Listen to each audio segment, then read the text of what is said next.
Itu berhala besar tidak makan dan tidak minum, tidak punya akal dan pikiran. Mana bisa dia membunuh itu?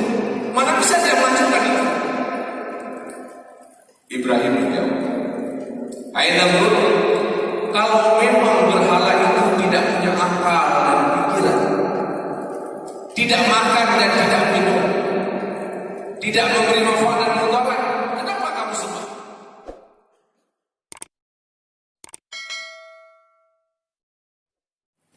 Assalamualaikum warahmatullahi wabarakatuh.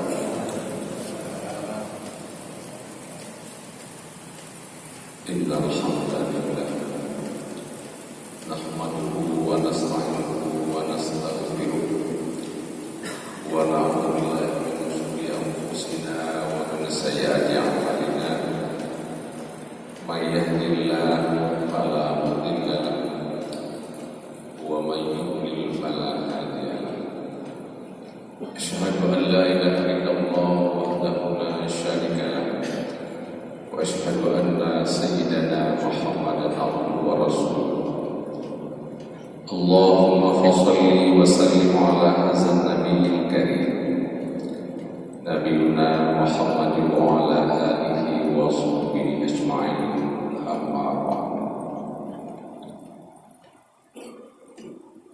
Kaum muslimin, Bapak Ibu sidang jamaah subuh yang dimuliakan Allah Subhanahu wa taala, guru-guru kami, orang tua kami yang kami muliakan, Wali Misran Kuwadi, Bapak Tantawi, dan seluruh yang berhadir pada pagi yang berbahagia ini.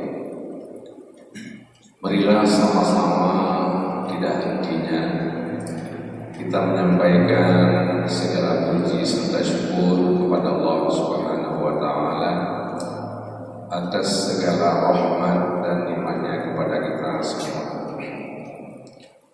Selawat dan salam sama pula kita selanjutnya sajikan kepada junjungan besar Nabi Muhammad SAW, kepada keluarga dan sahabat beliau sekalian. Hadirin kaum muslimin sidang jamaah yang dimuliakan Allah Subhanahu wa taala. Hidup ini untuk mencapai sesuatu yang lebih baik dalam kehidupan dunia dan di akhirat, tentunya kita perlu motivator. Di mana motivasi itu atau motivator itu terdapat pada tokoh-tokoh besar, yaitu para nabi dan para rasul. Beliau-beliau itu merupakan orang-orang yang berhasil mencapai bahagia dua negeri, yaitu bahagia di dunia dan bahagia di akhirat. Nabi kita, Nabi Muhammad SAW, sosok manusia yang paling sukses di dunia dan di akhirat.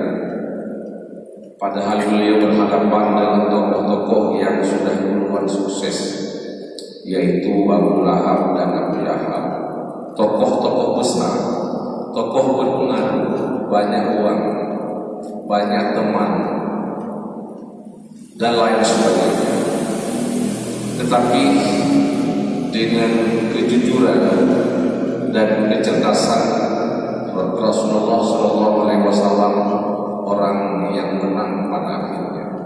Sehingga pada hari ini kita masih menikmati iman Islam, iman dan Islam ini adalah gara-gara perjuangan beliau.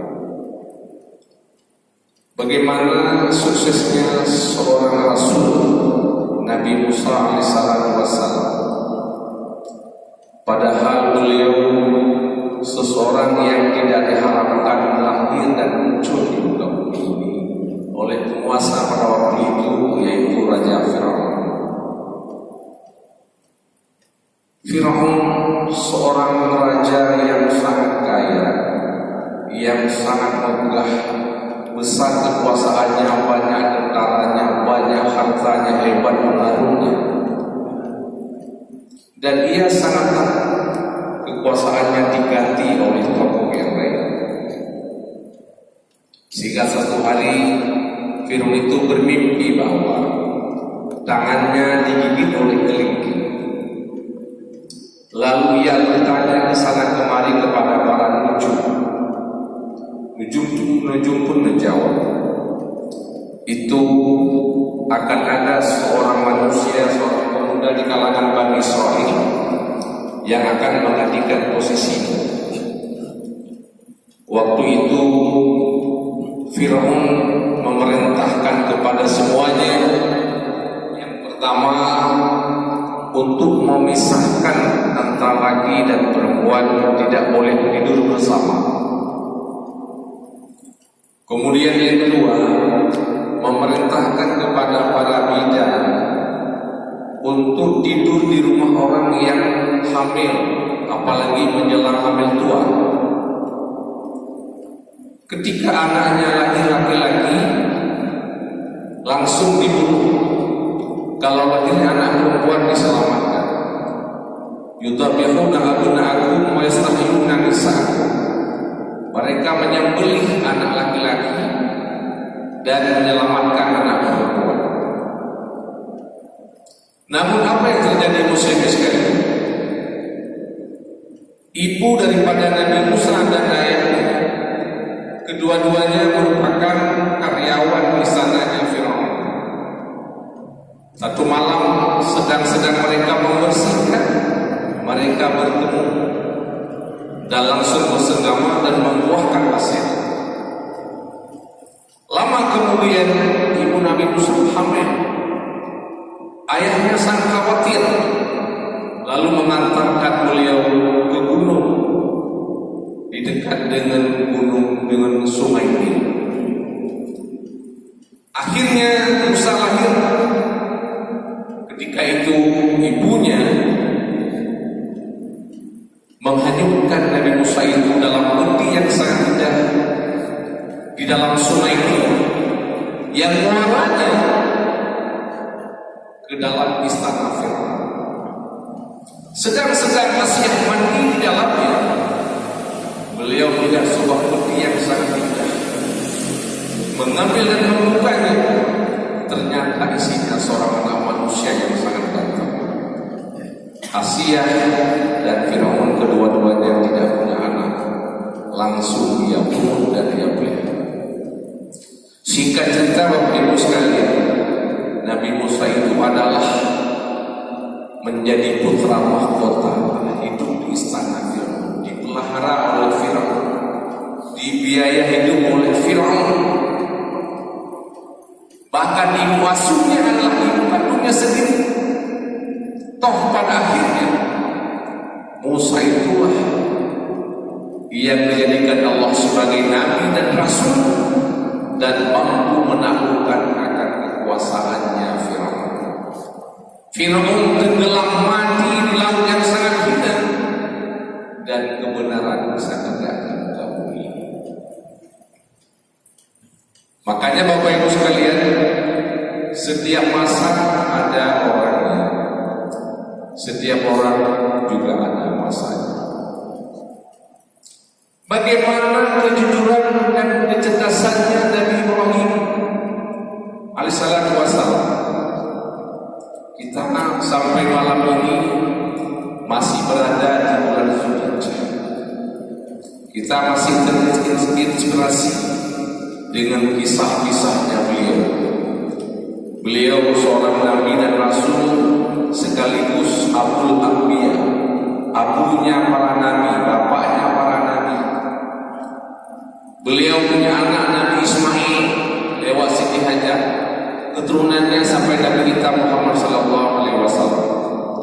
Beliau punya anak Nabi Ishaq lewat Siti Sarah, punya anaknya Nabi Yakub, Nabi Yusuf, cucunya sampai Nabi Musa, dan banyak nabi-nabi yang lain yang merupakan anak cucu daripada Nabi Ibrahim. Maka beliau mengatakan dengan Abu Anbiya. Beliau sangat jujur, beliau sangat cerdas. Ibrahim melawan penguasa pada waktu itu Raja Sabur yang sangat hebat, berkuasa, kaya, banyak pengaruh. namun beliau tidak melawan dengan kekuatan fisik. Beliau tidak melawan dengan ekonomi, tidak melawan dengan bala tentara dan senjata, tapi beliau lawan dengan kecerdasan dan kejujuran yang beliau miliki. Satu hari Allah mengisahkan ini dalam surah Al-Baqarah ayat 358. A'udzu billahi minasyaitonir rajim.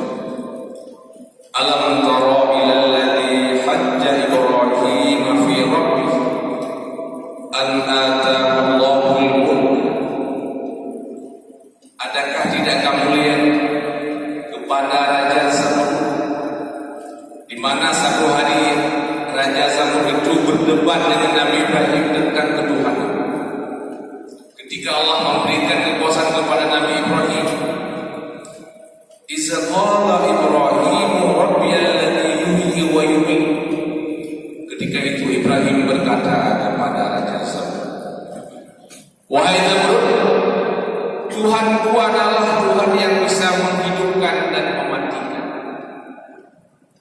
Itu tantangan daripada Nabi Ibrahim ketika berhadapan dengan Raja Zamrud yang sangat hebat itu. Rabbiyalladzi yuhyi wa yumiit.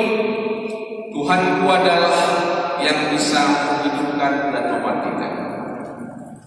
Nabi Ibrahim tahu apa jawaban daripada Zamrud. Dengan kejujurannya, dengan kecerdasannya, Ibrahim tahu jawabannya. Ketika itu Zamrud menjawab, qala ana uhyi wa umiit. Hai Ibrahim, saya pun bisa menghidupkan dan mematikan. Saya bisa menghidupkan dan mematikan, katanya. Zamrud mengatakan itu. Ada orang yang di dalam penjara sedang dihukum. Sebahagian dilepaskan, dibebaskan. Itu namanya dihidupkan. Sebahagian dibunuh, dimatikan. Ibrahim tahu itu. Dia akan menjawab, orang dalam penjara dihidupkan dan dimatikan, dilepaskan dan dibunuh. Ketika itu Ibrahim menantang lagi. Hai Zamrud, qala Ibrahim, fa inna Allaha ya'ti bisyamsi minal masyriqi fa'ti biha minal maghrib. Hai Zamrud, Tuhanku, Tuhan yang menerbitkan matahari di pihak timur dan menenggelamkan ke barat. Coba sekarang kamu terbitkan matahari di barat dan kamu tenggelamkan di timur. Ini tantangan Ibrahim yang sangat cerdas. Apa yang terjadi muslimin sekalian? Fabuhital ladzi kafara wallahu la yahdil qaumal dhalimin. Ketika itu bengonglah orang kafir itu. Terjemahlah Raja Zamrud tidak bisa melakukan seperti itu. Dan Allah tetap tidak memberi hidayah kepada kaum-kaum yang zalim. Muslimin yang dimuliakan Allah Subhanahu wa taala. Ini Zamrud dikalahkan oleh Nabi Ibrahim dengan kecerdasan yang beliau miliki, sehingga tak sedikit orang-orang beriman kepadanya. Tidak ada kekerasan, tidak ada kekerasan fisik, tapi orang-orang beriman kepada waktu itu dengan kecerdasan yang beliau miliki di dalam menentangnya Raja Zamrud. Pada ketika yang lain, satu hari Zamrud bersama para pengawalnya keluar kota. Lalu Ibrahim masuk ke gerejanya Zamrud. Di sana ada berhala-berhala kecil dan berhala-berhala besar. Lalu Ibrahim menghancurkan berhala-berhalanya yang kecil-kecil. Dan kapak disangkut di atas berhala besar. Sorenya Damrul pulang, langsung masuk ke tempat penyembahannya. Dia lihat berhalanya sudah hancur. Damrul sangat marah. Dengan kemarahannya, sehingga divonis bahwa yang menghancurkan adalah Ibrahim. Di hadapan orang ramai dipanggil Nabi Ibrahim. Hai Ibrahim, kenapa kamu hancurkan berhala-berhalaku ini? Ibrahim menjawab, tidak, saya tidak menghancurkan itu. Namun yang menghancurkan berhala-berhalamu itu adalah berhala besar.